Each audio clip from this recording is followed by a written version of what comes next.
Hey everybody, it's Per Larson, CEO of MovementRx. I wanted to walk you through my experience in using our telehealth services that I did today.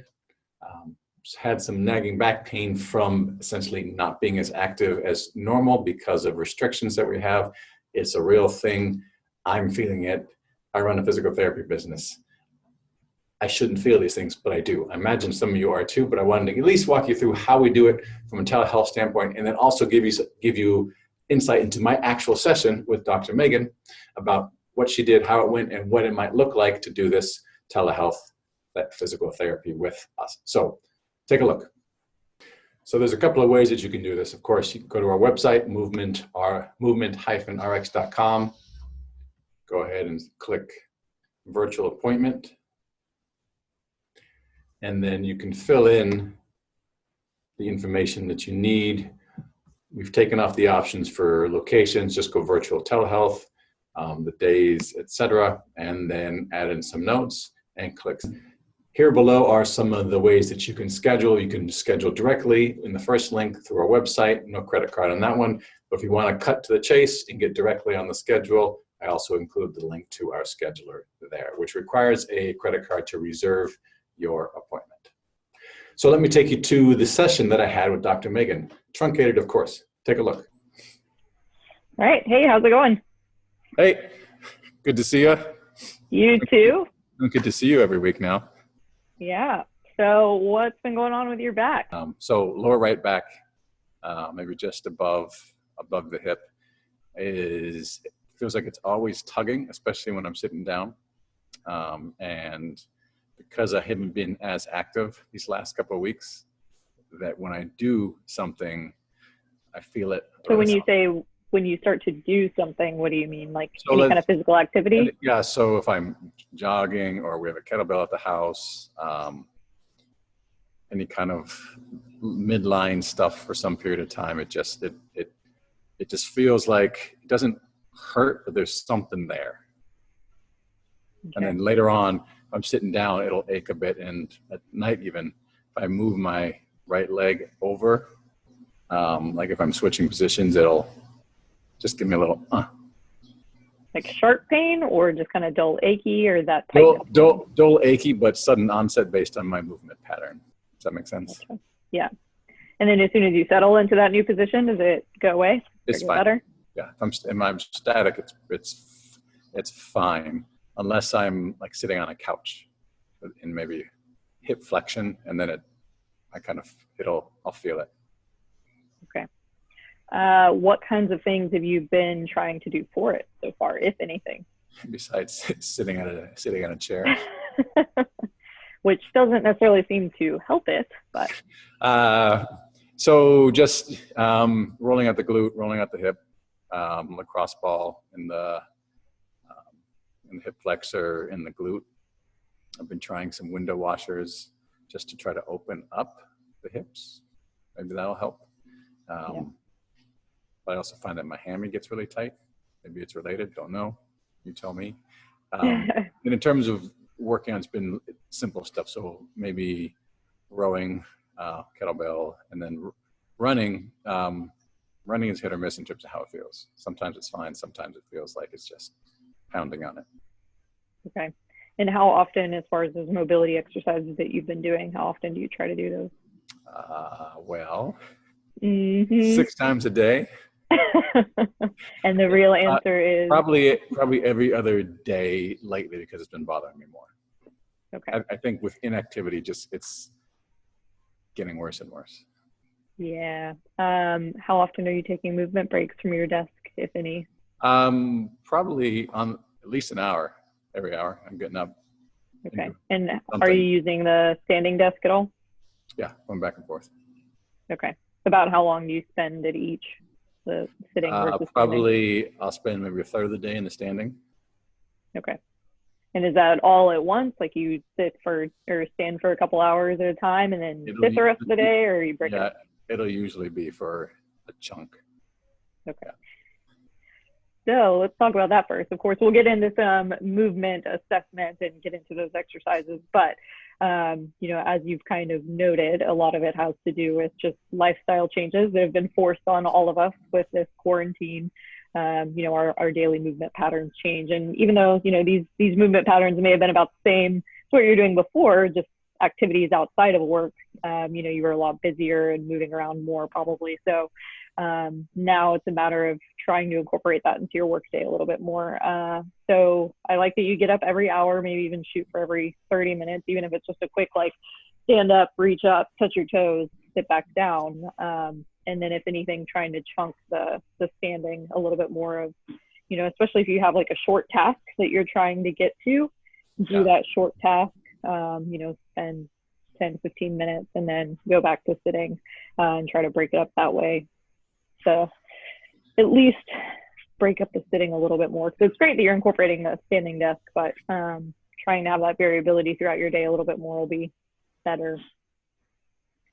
Yeah. I know. But let's take a look and see, you know, if there is specific tightness that's also contributing to that, other than just, okay, yeah, great, get up and move around more, but what specific things in your back and, like you said, maybe even in your hips that are impacting that area feeling tight. As far as workouts, so other than running, are there certain movements in your workouts that you feel like you've had to be a little more ginger with recently? Well, I don't have access to barbells, so if I was doing that stuff, any kind of like sudden, anything change of direction or anything where I may not be loading correctly, I assume I would feel it. But with what I am doing, I'll feel it for the first few kettlebell swings, even if I'm warmed up, until it really starts to, just feels like the blood starts flowing. And then running, all 2 miles that I do, I'll feel it at the beginning and then pretty shortly thereafter once I stop. So let's do this. I'm going to have you move back a little bit to where I can watch you move. Okay. I'm going to demo here from my home office.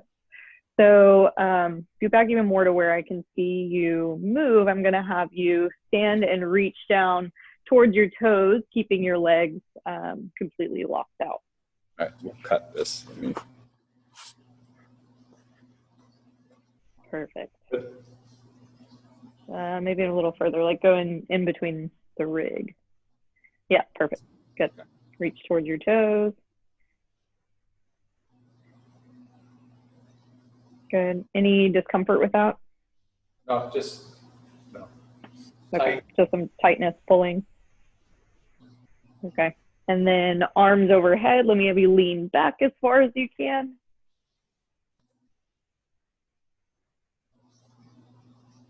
Good. Any discomfort there? Slight. Okay. Just right in that right low back, or does it go down into the hip at all? No, just the low back, okay. not the hip. Okay, gotcha. And then let me have you back up a little bit again. I'm gonna have you stand facing the camera, feet touching, cross your arms, and you're gonna rotate and try and look as far behind you as you can. Is this a good depth? Huh? Is this a good yeah, that's fine. Yeah, and then go ahead and rotate. Good, and then the other way.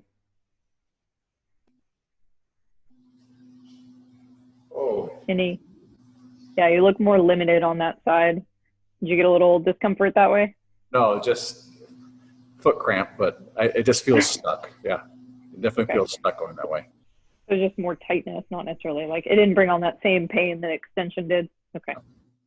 And then I'll have you go back again to where I can see you, and then you're gonna lean down to the side. That's good. Yep, and then arms on my side, perfect. Good, and the other way. Good. Any discomfort? Yeah, I feel that. When you were going to the left? To the left, yeah. So I feel it. You felt it on the right. Yeah, okay. around that same area, and then it kind of reaches a little bit around to the side of the hip. Okay, in just a like tightness kind of way, or did it feel? It's certainly tight, but it's more than that. A little bit of pain. Gotcha. And then let me see a squat. Oh. So I'll have you do one facing me, and then I'll have you do one facing the side. See my feet? Yep, let's do 3 actually, nice and slow. Perfect. Any discomfort with that? At the bottom, I feel. And inside. And then, yep.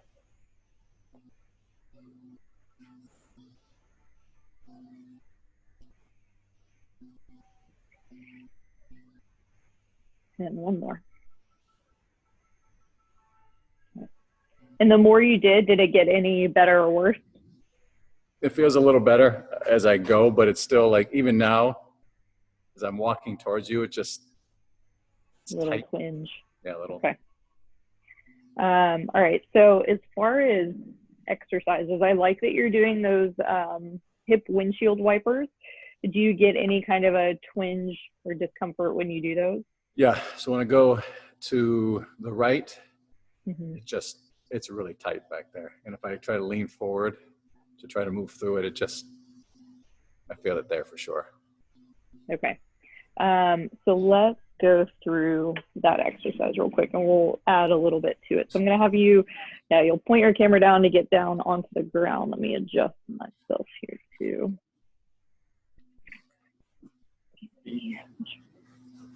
So I'll have you start in that kind of 90-90 position.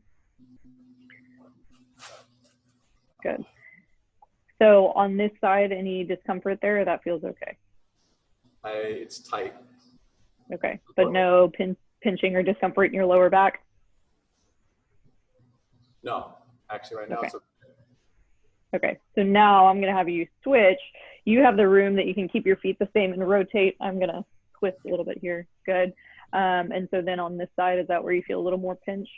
Yeah, pinching now, just cramp. But yeah, Where are you?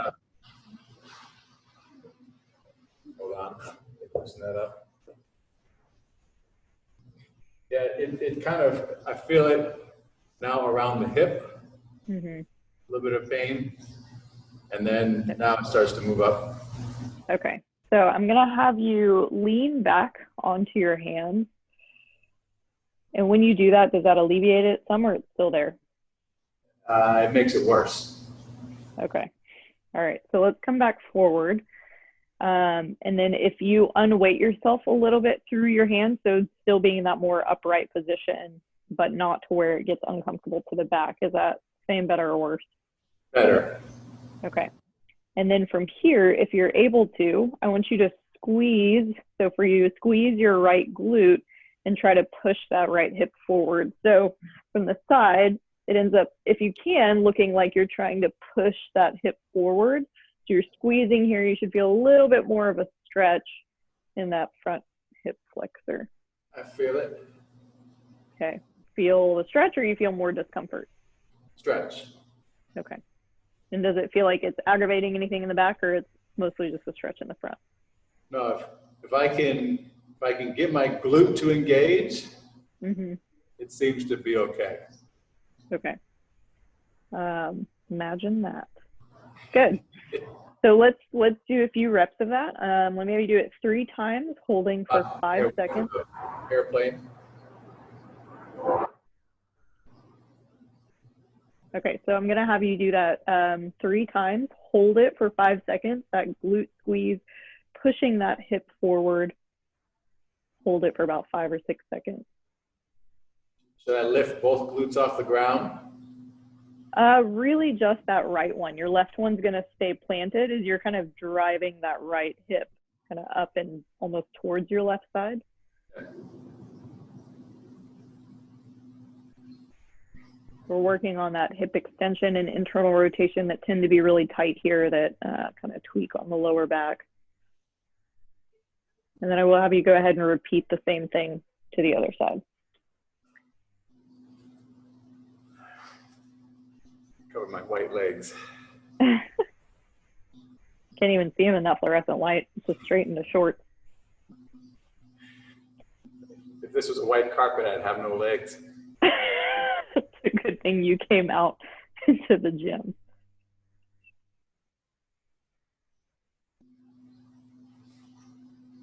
Okay, 1. Good.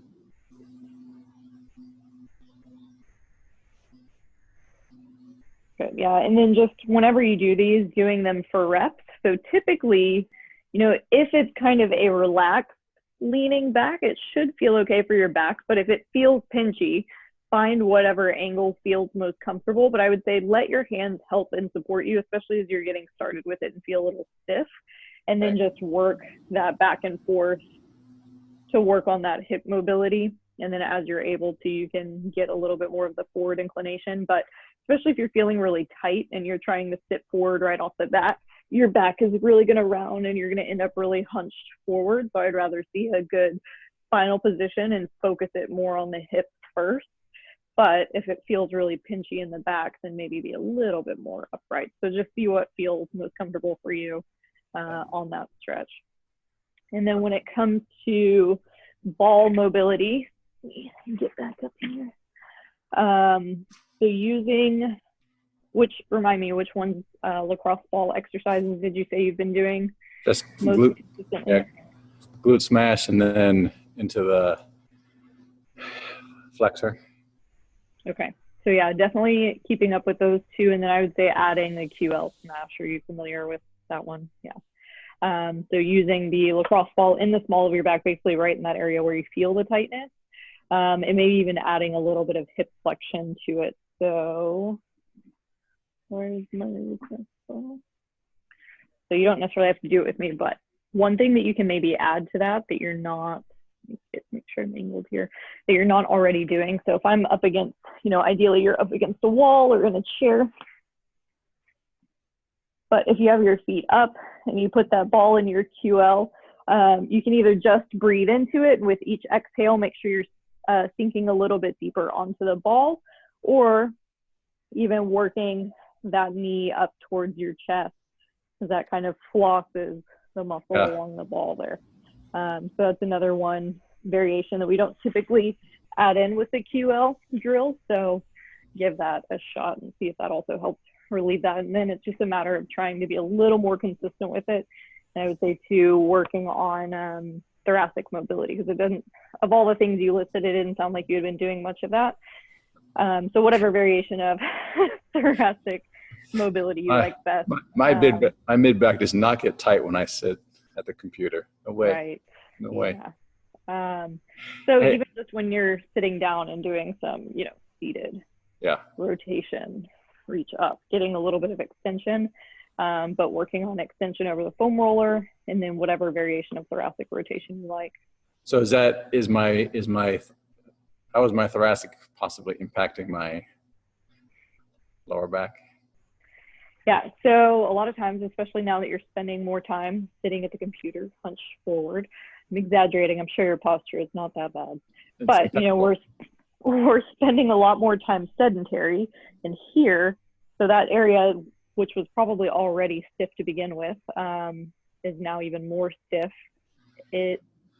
When you do get up and then go to move around, that stiffness is going to impact your movement, and where the upper spine should be able to help you, whether you're squatting or running, a little bit of motion is supposed to come from that part of your back. But when it's really stiff, now all of that movement is coming from the lower back. So if you're tight in rotation and you're trying to rotate to run, it's not going to be coming from this upper part of your back. It's all going to be coming from the lower back, which is not designed to rotate. It's salsa. I salsa run.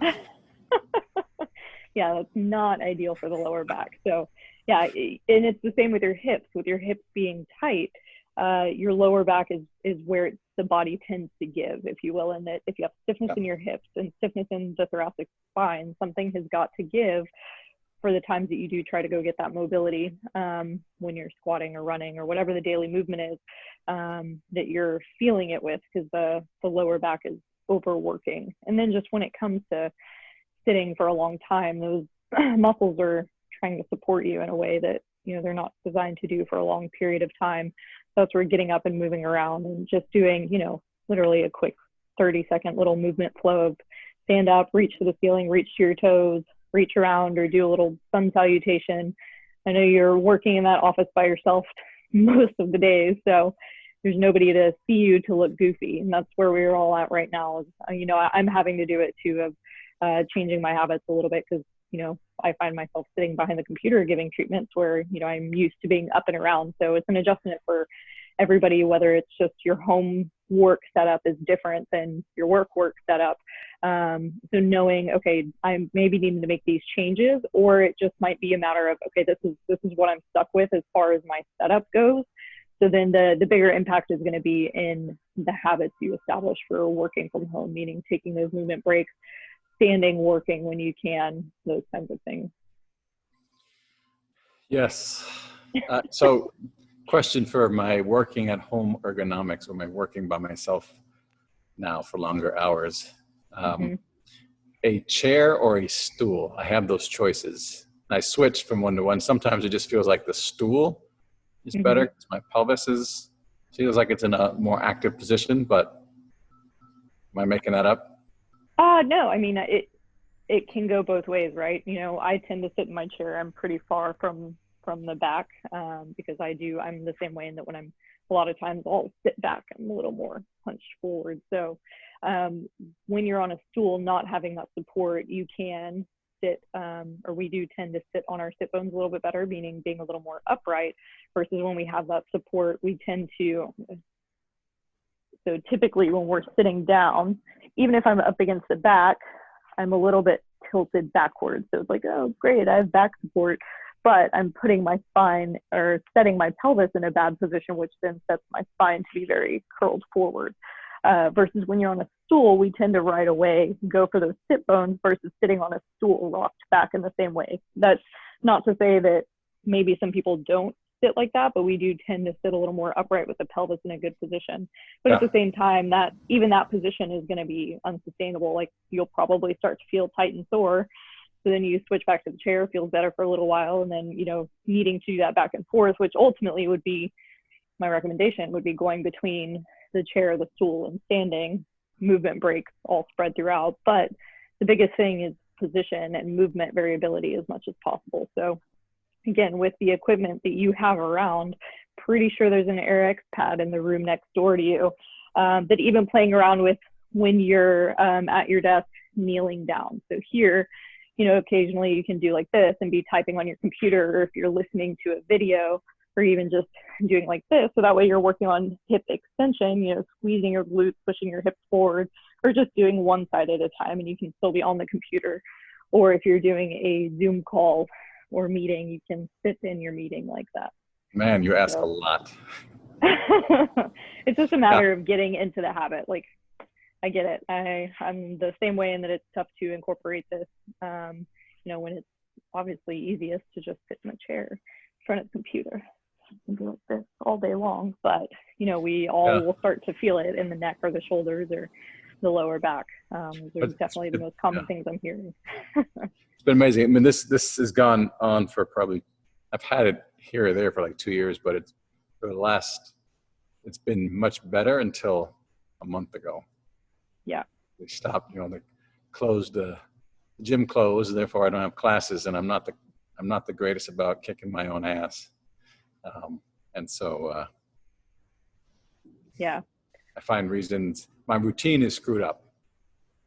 Yeah. So that's where, you know, we don't know how long this is going to be a thing. So finding your new normal, and whether it's setting little reminders, on your Google Calendar to pop up every so often to get up and take a movement break, or even just, you know, making it a goal, put a little sticky note of, I'm going to do this little Tabata of movements of, you know, 4 minutes, your 20 seconds work, 10 seconds rest of, I'm going to do squats, push-ups, pull-ups, like whatever little movement to do, and you're done with that in 4 minutes. So yes, that is a longer break than just taking a little 30-second movement break. But if you do that, you know, mid-morning and mid-afternoon, that's a little bit more of something, and it gets your heart rate up, blood flowing, and then, you know, you'll find that that helps your concentration as well. It's just a matter of maybe making it a little more tangible rather than just thinking like, oh yeah, I'm going to do this today, like write it down, make it a little more of a priority in your day. And then, you know, doing something like that every day is going to help make that a habit. So.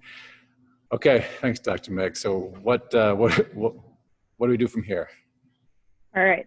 So one, you're going to keep up with all of your exercises, and the reminder for those, we have a computer system called Strive Hub that'll have videos of all of these exercises. And in there, I'll put a reminder of how many to be doing, how often, and then just also kind of how to work your way through those exercises. So you'll get an email with that a little bit later on of how to log in and view those.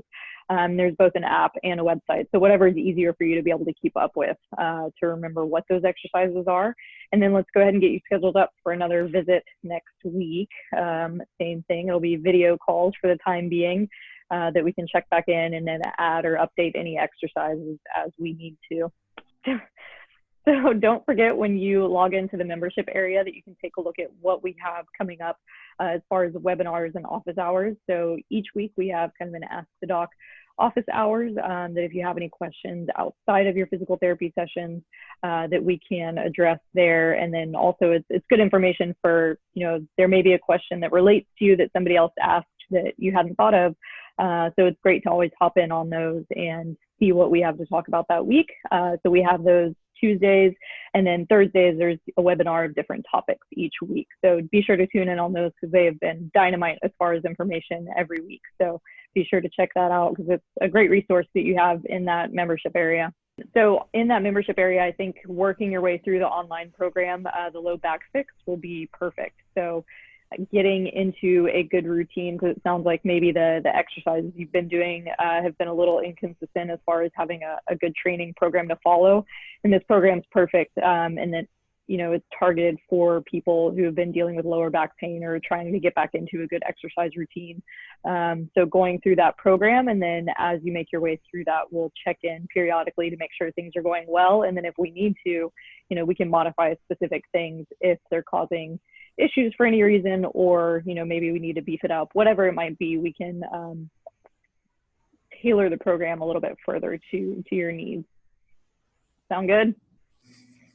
Sounds good. So okay, when we talk next week, imagine that we can cover what happened in week 1 of the low back fix program, as well as how I'm doing on the exercises you gave me. Yep. Fair enough. Exactly. You got it. All right. Appreciate it, Dr. Meg. We'll see you next week. Next week. Yep. Sounds good. Keep moving.